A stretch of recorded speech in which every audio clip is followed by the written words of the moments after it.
Welcome home to USA Global TV and Radio, a place where dreams take flight, with authentic storytelling, diverse perspectives and meaningful conversations, where global stories unite and bridges are built beyond all borders. Discover world-class education, entertainment, hope and inspiration. Together, we're building bridges worldwide. Subscribe to our channel, USA Global TV. Download our app, USA Global TV. Be our guest or join our team. Visit usaglobaltv.com. Thanks to our founder and executive producer, Dr. Jacalyn Kerbeck. Music score by Yeffy Tang from Cloud Road Music. Voiceover artist Mike Porter. Creative direction by Paul Garcia. USA Global TV and Radio, your home for global connection. All rights reserved. This video and its contents are the exclusive property of USA Global TV and Radio. Unauthorized use, duplication or redistribution in any form is strictly prohibited.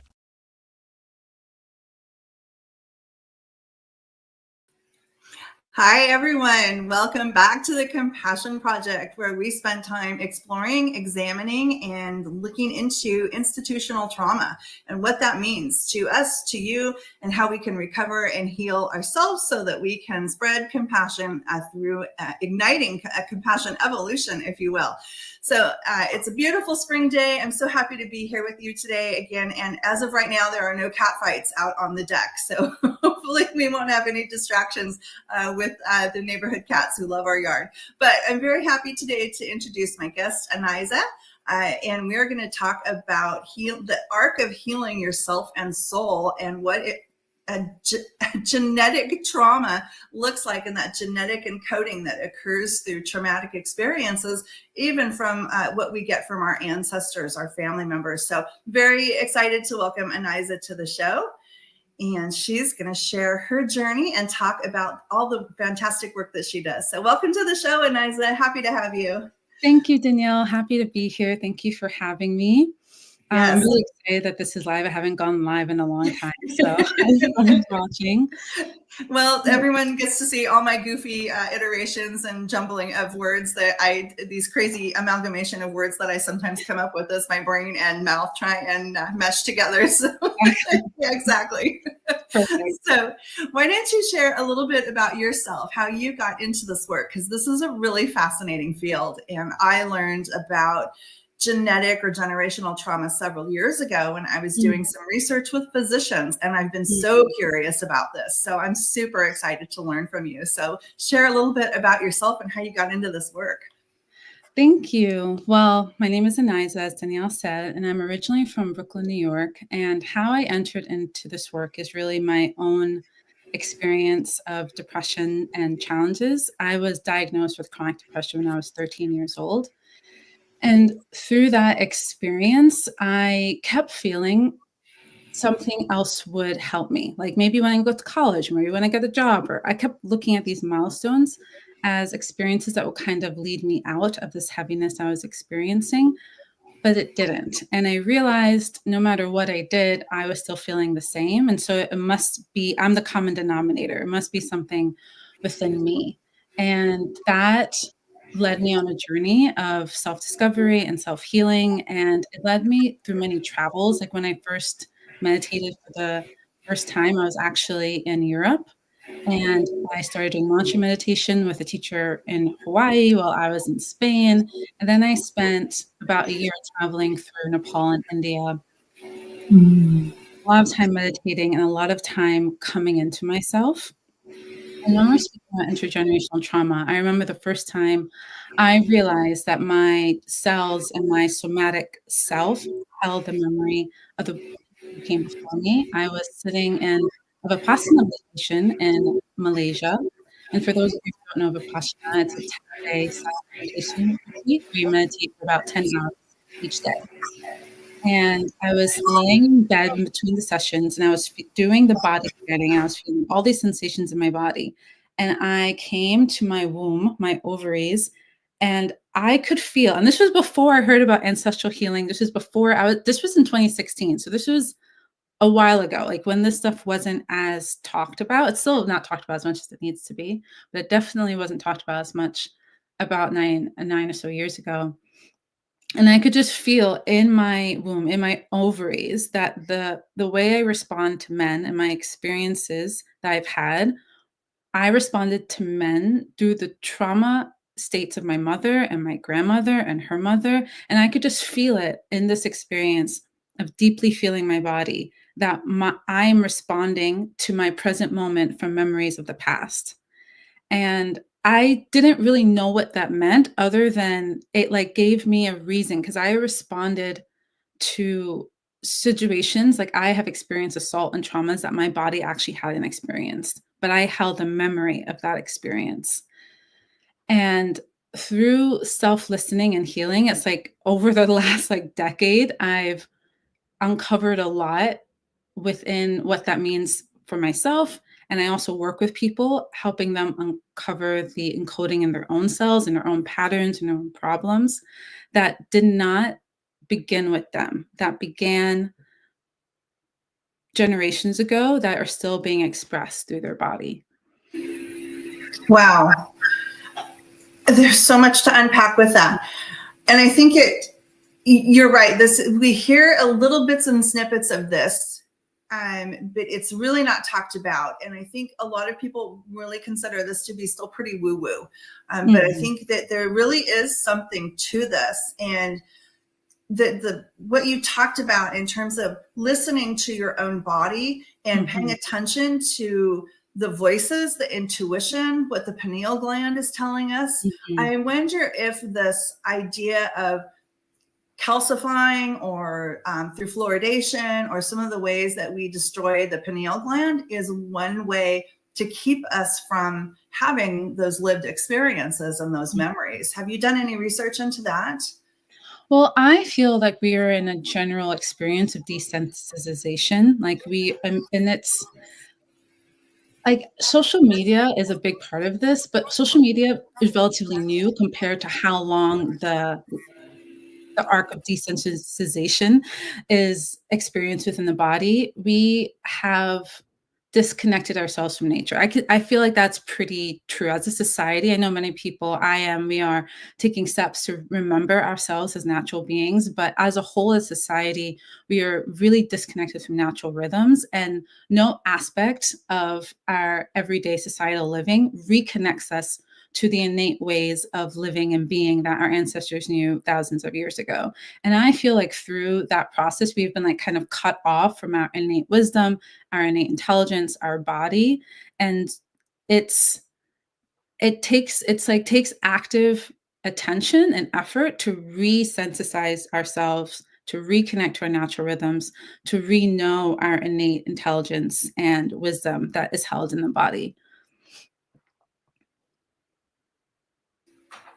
We see so frequently people just walking down the street, literally walking down the street, and they just have a phone in their hand and they're just solely focused on the phone. And I think you're absolutely right about the desensitization that we experience. I think we get so many quick dopamine hits from I got a like, and I got the bell went off and a notification. And it removes our ability to appreciate the dopamine that comes from nature through hearing things, from experiencing just even our own thought processes and the connections with other people, which are more long-term sustaining dopamine hits than just the notification bell on your phone. I do think this is one of the things that has disconnected us the most, for sure.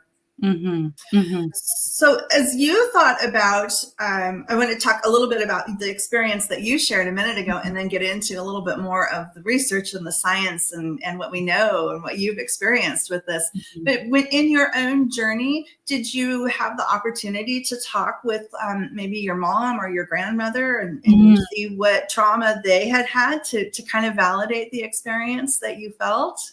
Yeah, that is such a beautiful question. And I'm going to respond to it, but I just want to mention what you're talking about social media and just respond to that really quickly. To like make it accessible, because you're so right, the notification bell and the quick dopamine hits. And I feel like we're out of practice of just knowing what it means to be our own friend and to like talk to ourselves and to like really be a companion to our own lives. And we like fill our time with scrolling, and it's such a quick way to feel a sense of entertainment and engagement. And actually we can just be engaged with our own thought process and like our own being. And I feel like that's in some ways, some of this stuff can sound esoteric or like out there. It's like, how do I touch it? And it's like, well, how do I be my own friend? I feel like is one way to just touch what we're speaking to.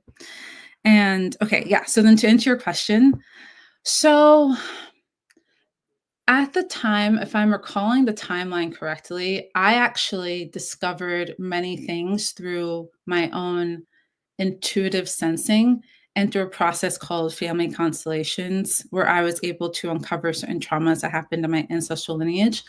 Then not only did my mom not tell me, she actually didn't know. There's one thing which I'm not going to share here because it's really private and I'm unsure of like if it was just me, I'm like, I would share, but because it involves my family, my mom actually found out after I did, and I had thought she had known something that had happened with her mother and grandfather and great grandfather. But her uncle told her the same year, but later in the year that I found out. So I was able to verify these experiences post my own intuitive, and it actually changed the field, as in the light of revelation actually came through to my mother and in my lineage in an even larger way. Wow. Well, that is such a powerful testament to just the intuitive knowing that we have as humans. And I think, I talked about the pineal gland and the fluoridation and all of that. And I think we have not done a good job of staying connected to that and really truly believing in our own intuitive guide and senses. And then, no, you're right. We've disconnected to the point where everything is woo. And if I don't see it on social media, or if I don't hear it in the news, I can't believe it. And we just, have lost that whole connection with ourselves. So a couple things I want to get back to. How do I become my own friend? And I think that's such a powerful message, because I think this is one way that not knowing ourselves, not caring for ourselves, not being a good friend to ourselves is one way that we just induce more and more trauma. And if we're not caring for ourselves, we absolutely can't care for others. So I read one time, if you can't get through 30 minutes of alone, quiet, solitude time with yourself, you're not doing a very good job of it. So 30 minutes is kind of the measure that I heard a long time ago. But I think that's a really powerful statement, is how do I become my own friend? But again, going back to the experience that you had and just getting that validation must have been a really powerful moment for you.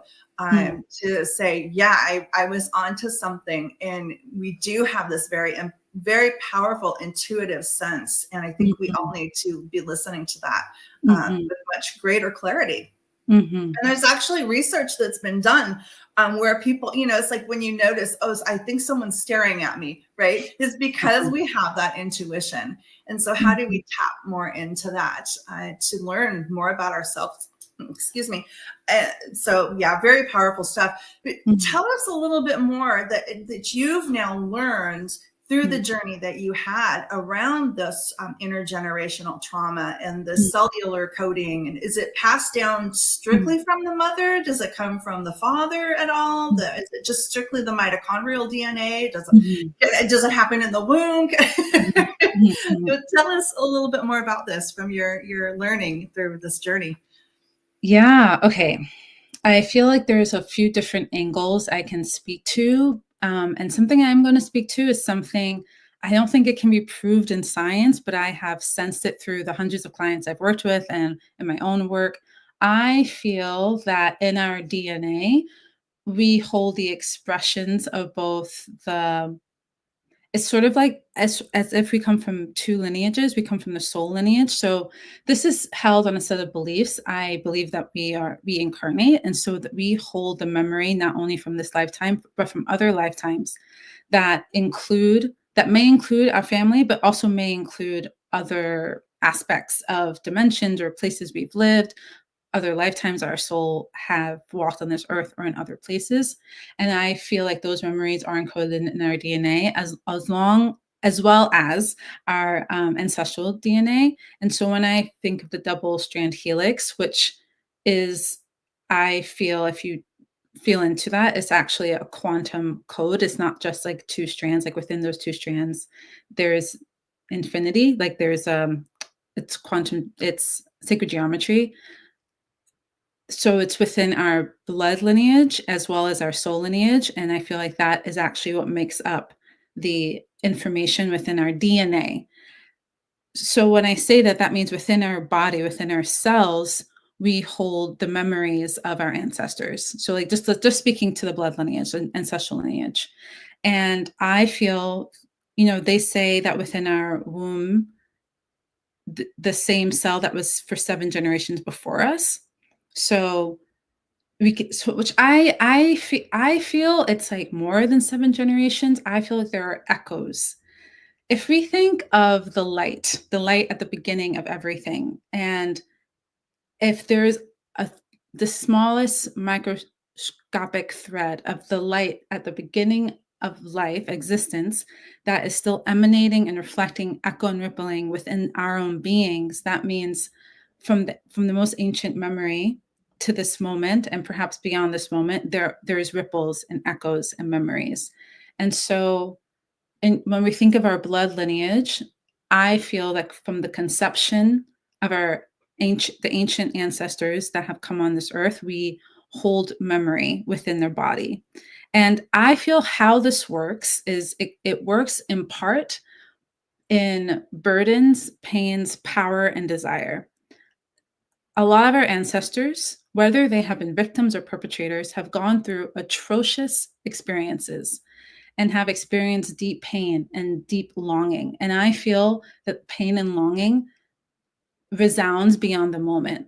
And so if there is a pain that has happened 7 generations or 8 generations before, I feel until that pain is resolved, it will keep echoing. Energy moves in one direction until that direction is altered. And so I feel like that is in some ways how the echoes and the ripples work through our bodies. It is through, and same thing with deep power and wisdom and knowing. It doesn't just end with the ending of the body. The experience continues to resound through all the bodies of the lineage, and it will continue in that direction.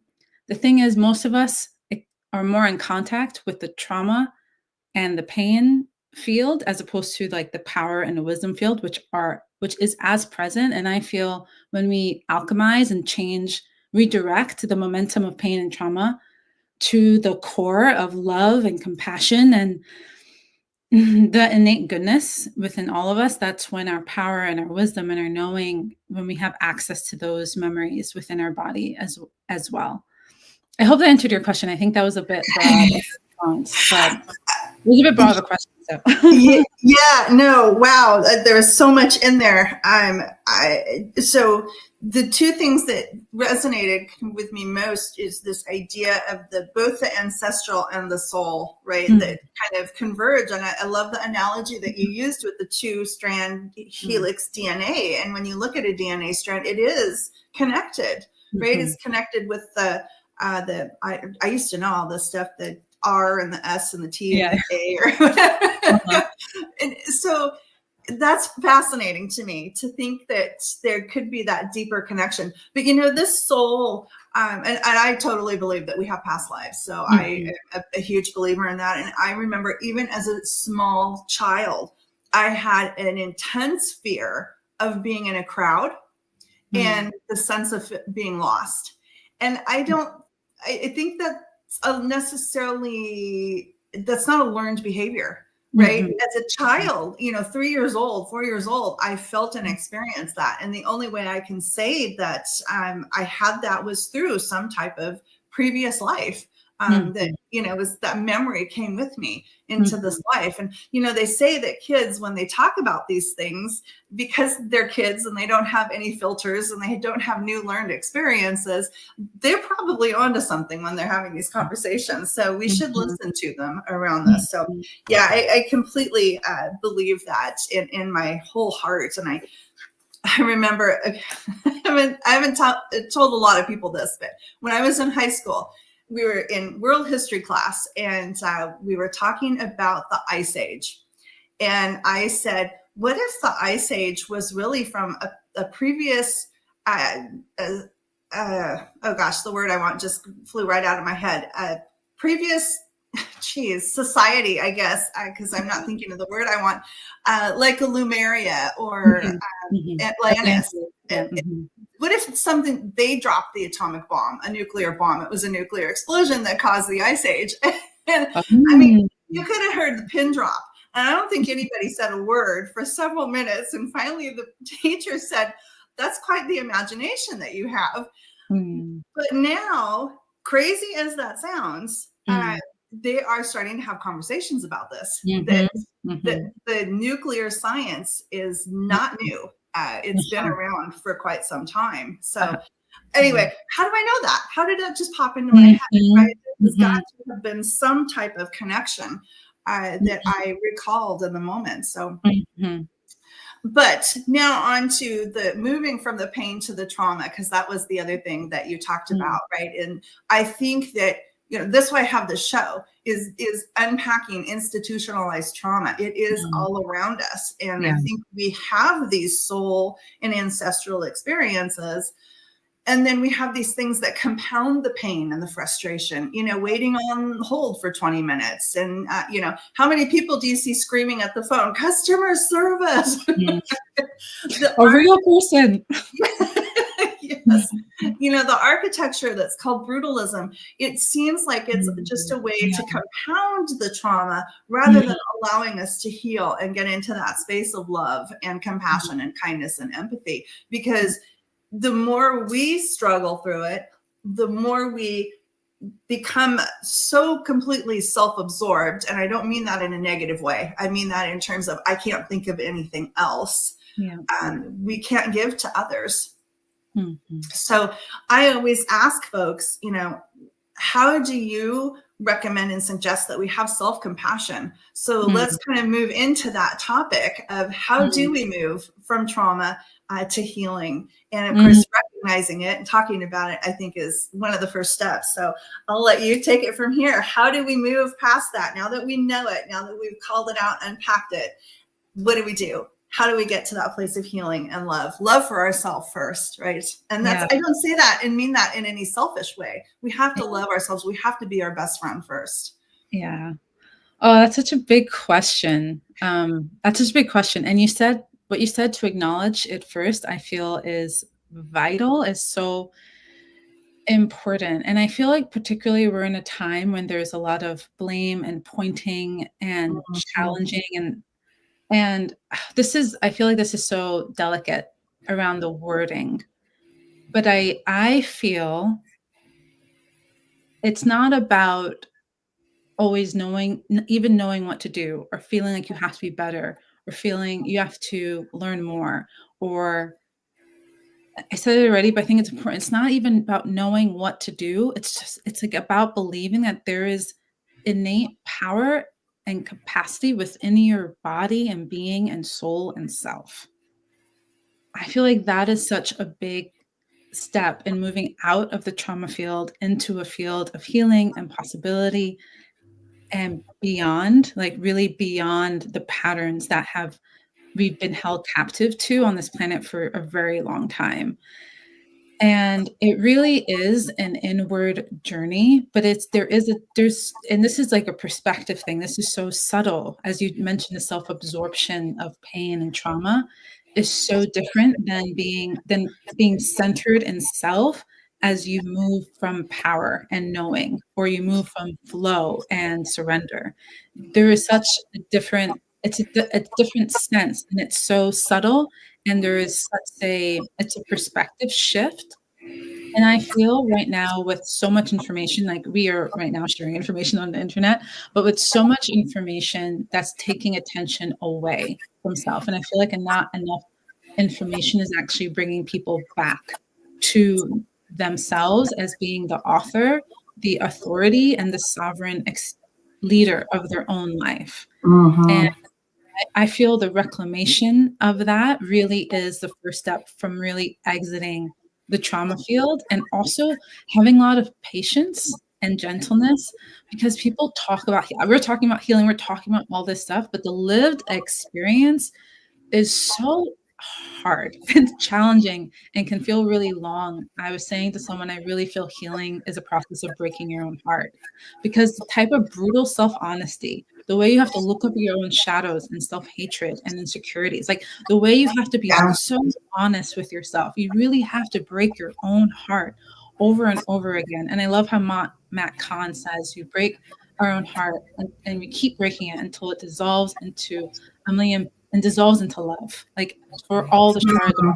dissolve into love. And it really is a process of breaking. And it is like breaking down and into and through the pain until we break through the pain. But it's really going through it. And then also I say, and I really feel like this is the experience I've personally had and I've witnessed for other people.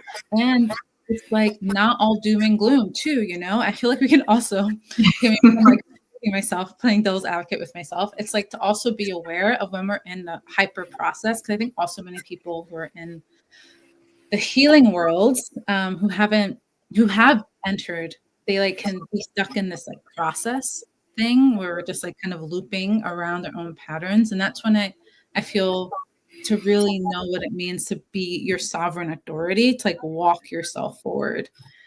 So yeah, that's my response.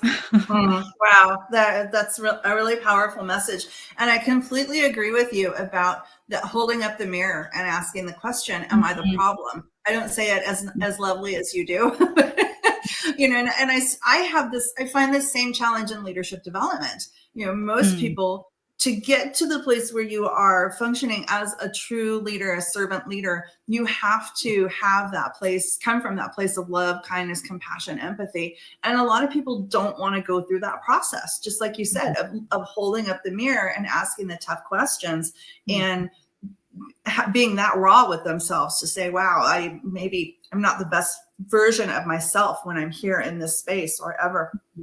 It's something that you have to really want to do, to come to that place and do that tough work. I guess that's why they say the inner work is so hard, right? You've got to live through that pain and live through that frustration. So and choose to do that.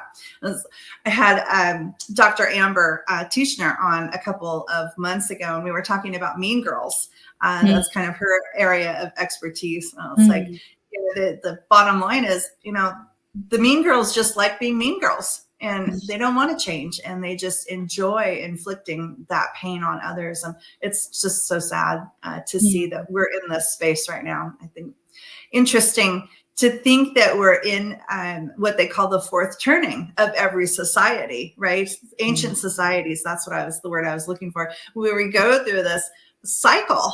And I think we have to go through this to rebirth ourselves and come back as more holistic, value-centered people. But it looked like I interrupted you. So, well, no, I was just comment about Mean Girls. I just appreciated you bringing that up, and I feel. I do feel that people in pain cause pain, and I do feel that right now, if you call them the Mean Girls or however those characters are, I do feel there's a quality of disassociation. We talk about desensitization, but there's a quality of disassociation right now. I think particularly with like the influencer generation and everyone, like the way it's me, and in a way that's narcissistic and just sort of blind. I do feel people are disassociated in a degree. I kind of want to say it's unprecedented, like actually, because there's such a lack of understanding of what it means to be communal and what it means to work together. We don't know what that means right now, and we really do have to remember and recall what it means to be together. And so I think without proper elders and teachers and leaders to kind of remind us what it means to be together, we are going to follow the models we have, which are about like self-involvedness in a way that is depreciates like an overall sense of value within self and between selves. And yeah, I feel like because that is just so present right now in our time, and I think it can feel confusing of like how to respond. I went to a high school that was like Gossip Girl. It was like literally like there's a lot of famous celebrities at my high school in like New York City, and there's a lot of celebrities, and it was a lot like Gossip Girl. And before I got there in the 8th grade, they literally had a meeting like they had in the Mean Girls, because the girls were being so mean to each other. I was very unprepared. Like I grew up in the ghetto of Brooklyn, and I went into the school extremely unprepared for the Jimmy Choos and like designer Chanel bags walking down the hallway. I was like not ready. And I actually went to the alumni meeting at my high school for the first time. I went after 16 years. And it was just wild after so many years to feel so many similar dynamics. And I'm so different than I was then. I could feel how the dynamics were similar, and I could be like, this was never my fault. No wonder I felt the way I felt all those years ago. I'm literally just different. And I have been different. And when I was a teenager, I had no idea how to qualitate that difference other than in depression and being like, I'm the problem. Let me like straighten my hair. Let me try to get the clothes. Let me do this. Let me do that. But like none of that would have like closed the gap. I'm just different. And I feel there's a lot of fear in owning being different and being ourselves. And I guess that connects to the Mean Girl, because I think some people are more able to kind of put on that mask or put on that attire because that is what the general society is saying. And it takes a lot of courage to be yourself and be different and to own it in a way that doesn't feel like you're guilty or you're shame or you're bad just because you're different. That it's a gift. And to stand in that is an act of courage in every moment, to like be around people and to kind of feel your own belonging within the lack of belonging. These are really subtle and challenging feelings that people need to walk through to kind of reclaim their sense of selves.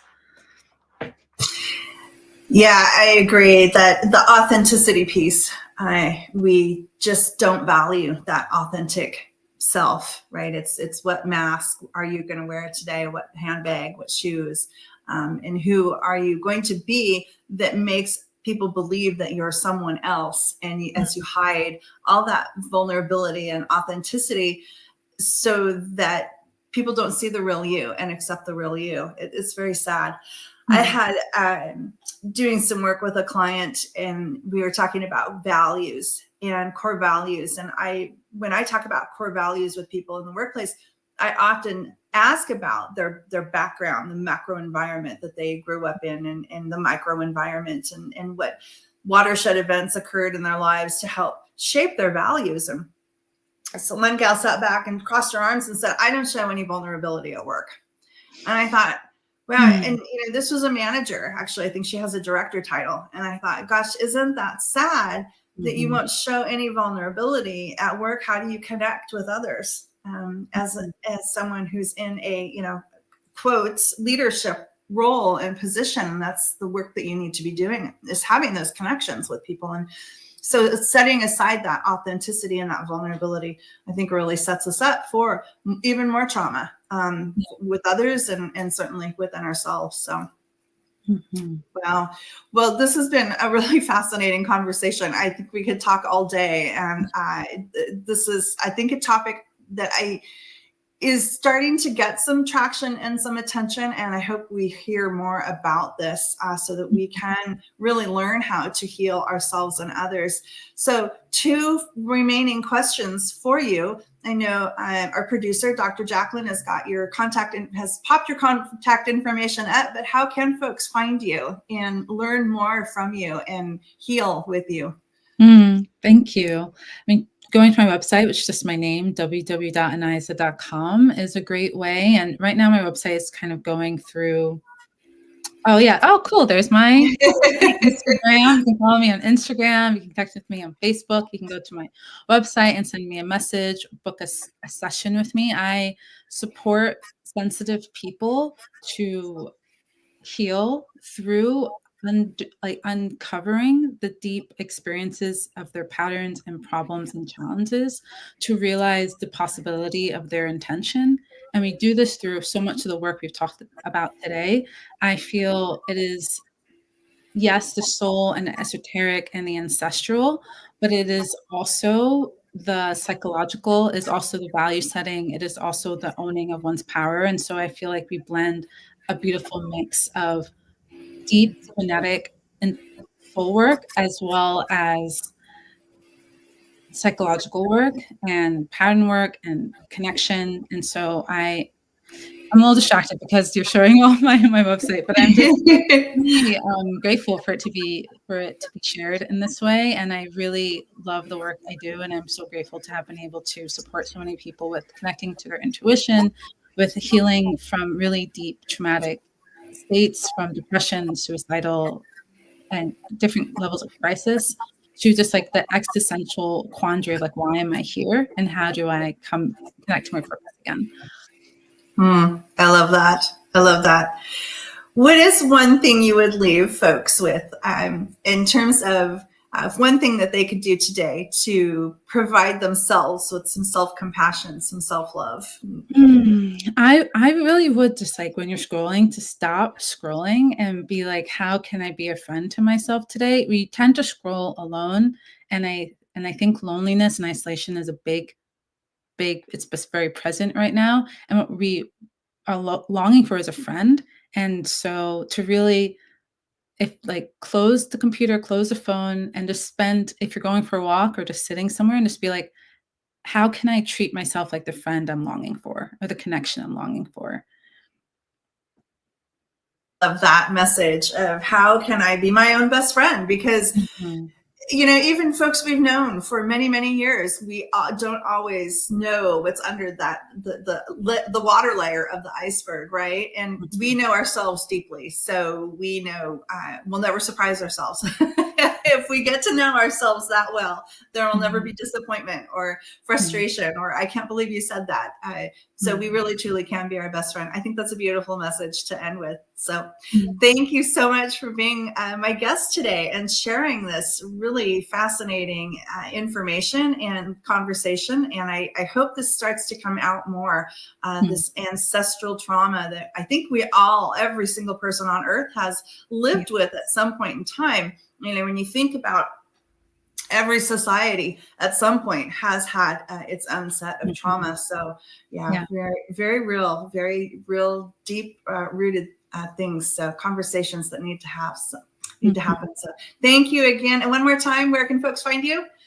Thank you so much. www.ANAYZA.com, Anaisa Love, or Anaisa Love, Anaisa Intuitive Energy Healing on Facebook. I'm so grateful for this time. Thank you so much for having me, Danielle. You are very welcome. And I just want to spell it out for folks who might be listening. ANAYZA is ANAYZA. So there you go, ANAYZA. Thank you so much. Thanks everyone for joining in the conversation today. I hope you found this informational. I found it very fascinating. And take care of yourself so you can take care of others. Hope to see you back next month. We will have on my good friend, Mr. Mosley, Edward Mosley, who has a podcast. We're going to turn the tables, and he'll be my guest next month as we're going to talk about trauma in the workplace. Hope to see you then. Thanks so much for joining us, and thanks to USA Global TV and Radio. USA Global TV and Radio proudly presents The Corner Bookstore, hosted by Red O'Loughlin.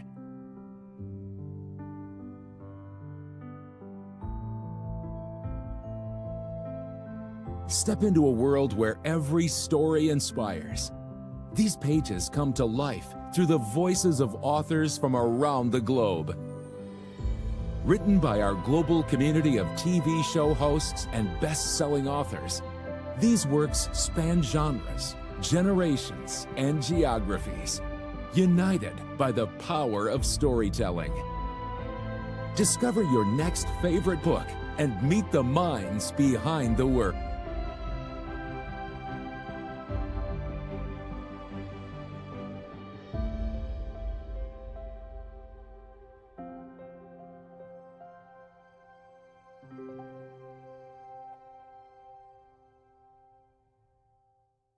Thursdays, only on USA Global TV and Radio.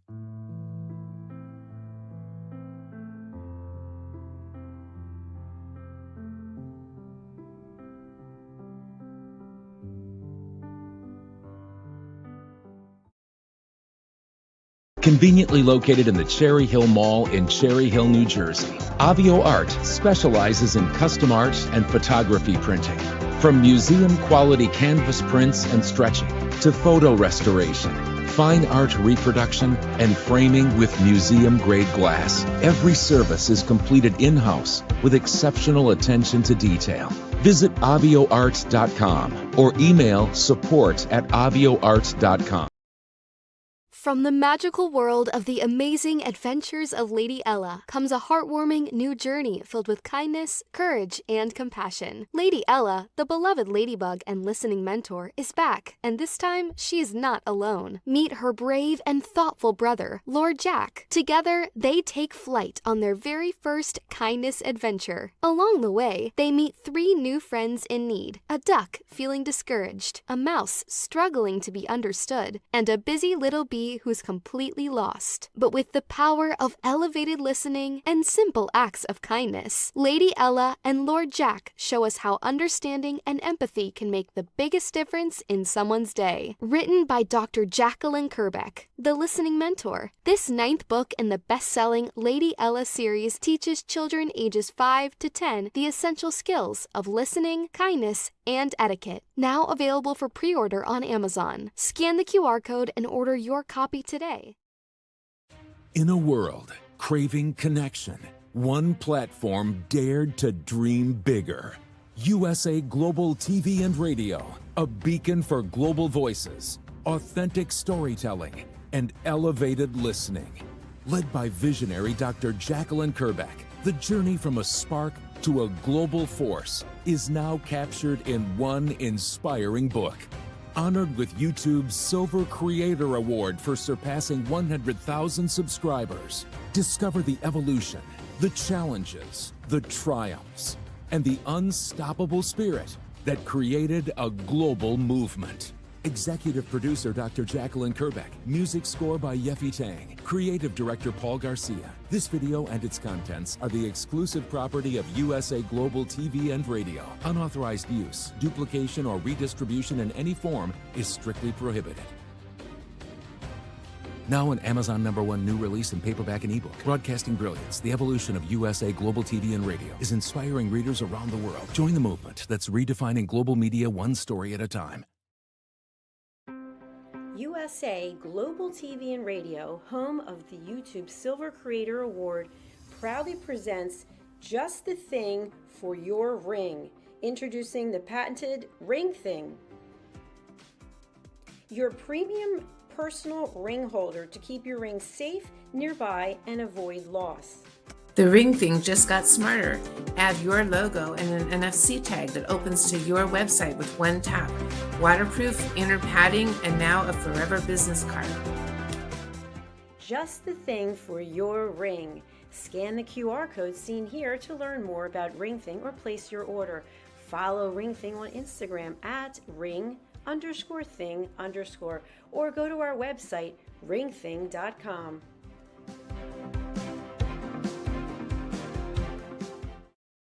USA Global TV and Radio proudly presents Tracy Cram Perkins, a dementia caregiving survivor teaching how to balance care with peace of mind.